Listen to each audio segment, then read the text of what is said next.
یہ ربائی اس جذبے کی تائید کرتی ہے دوستو کہ اگر وہ اللہ کا محبوب ہے تو ہم سب کا محبوب ہے، ہم سب بھی اس کے دیوانہ وار عاشق ہیں دوستو. اور بس فرق اتنا ہے کہ باخدا دیوانہ باش اور با محمد ہوشیار. بے شک خدا کے عشق میں دیوانگی درست، بے شک خدا کے عشق میں دیوانگی درست، لیکن نبی کے عشق میں دیوانگی غلط. نبی کو چاہنے کے لیے دیوانگی کی ضرورت نہیں ہے، ہوش کی ضرورت ہے. اگر ہوش کے ساتھ نبی سے عشق کیا جائے گا تو ہماری دنیا بھی سنورے گی، ہماری عاقبت بھی سنور جائے گی. اور آئیے اسی ہوش مند شاعر سے میں اس وقت گزارش کرنے جا رہا ہوں جو اجین سے ہمارے درمیان تشریف لائے ہیں. ہم سب کے بہت محترم ہیں، پوری دنیا ادب میں ان کا ایک احترام ہے. گوالیر کے یہ شاعر جن کو یقیناً آپ نے بارہا سنا ہوگا جے پور کی سرزمین پر. نعت کی اس محفل میں میں یہ سعادت حاصل کر رہا ہوں کہ ان سے گزارش کرنے جا رہا ہوں کہ وہ تشریف لائیں اور اپنے اشعار سے نوازیں. محترم شاعر جناب اختر گوالیاری سے التماس ہے کہ وہ اپنے کلام بلاغت نظام سے آپ حضرات کو سرفراز کریں. نعت پاک کا مطلع ملاحظہ فرمائیں. عرش سے فرش تک اجالے ہیں،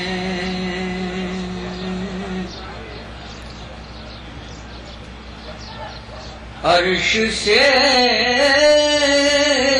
فرش تک اجالے ہیں،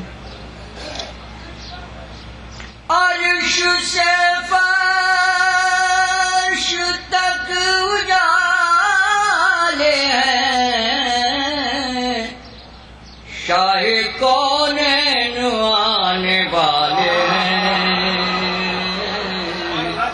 شاہ کونین آنے والے ہیں. عرش سے فرش تک اجالے ہیں، شاہ کونین آنے والے ہیں، شاہ کونین آنے والے ہیں. شیخ فرمائیں. ایسا ویسا نہ تو سمجھ مجھ کو، ایسا ویسا نہ تو سمجھ مجھ کو، ایسا ویسا نہ تو سمجھ مجھ کو، میرے آقا مدینے والے ہیں، میرے آقا مدینے والے ہیں. ایسا ویسا نہ تو سمجھ مجھ کو، ایسا ویسا نہ تو سمجھ مجھ کو، میرے آقا مدینے والے ہیں، میرے آقا مدینے والے ہیں.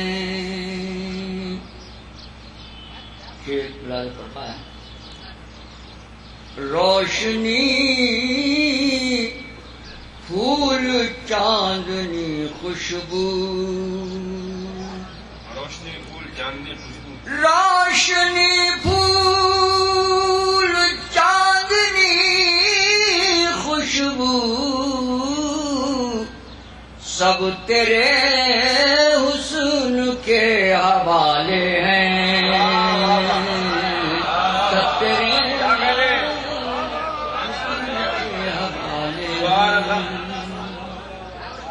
کیا کہنے صاحب بابا.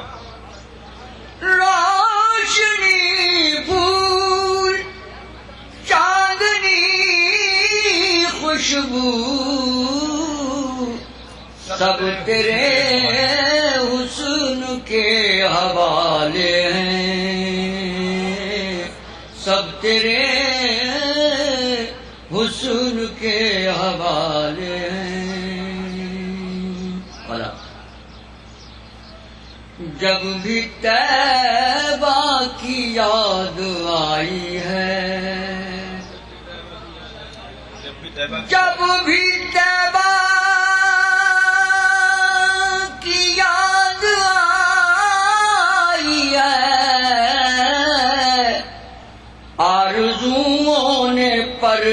نکالے ہیں آرزوؤں نے پر نکالے ہیں جب بھی طیبہ کی یاد آئی ہے آرزوؤں نے پر نکالے ہیں آرزوؤں نے پر نکالے ہیں لاج رکھ لیجے حشر میں آقا لاج رکھ لیجے حشر میں آقا آج ہم آپ کے حوالے ہیں آج ہم آپ کے حوالے ہیں یہ دوسرے انداز سے ہمارے کا استعمال لاج رکھ لیجیے حشر میں آقا آج ہم آپ کے حوالے ہیں آج ہم آپ کے حوالے ہیں عرش سے فرش تک اجالے ہیں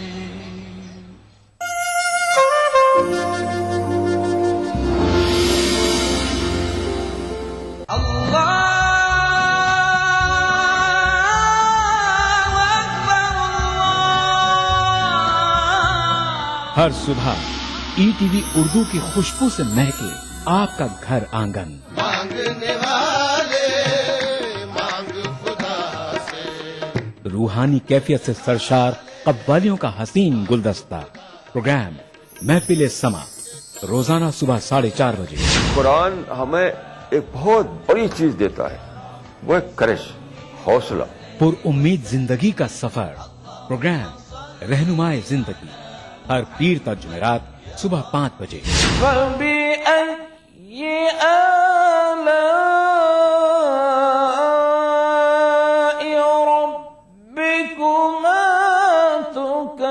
تلاوت قرآن ما ترجمہ پروگرام فرمان الہی ہر جمعہ تا اتوار صبح 5 بجے الحمد للہ رب العالمین الرحمن الرحیم مسجد الحرام مکہ مکرمہ سے نماز فجر کے روح پرور مناظر پروگرام نماز فجر روزانہ صبح 5:30 بجے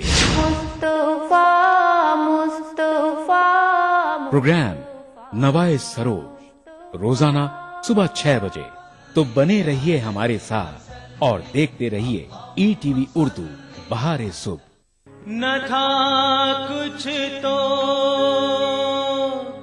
خدا تھا کچھ نہ ہوتا تو خدا ہوتا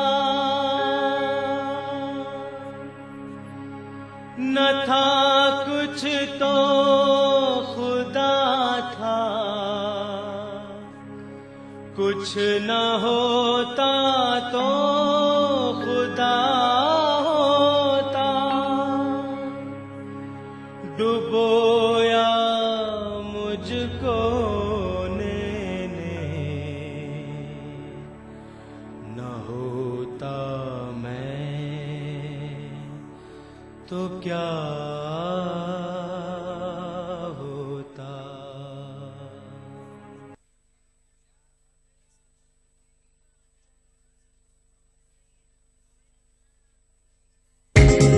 ای ٹی وی اردو پر اگلا پروگرام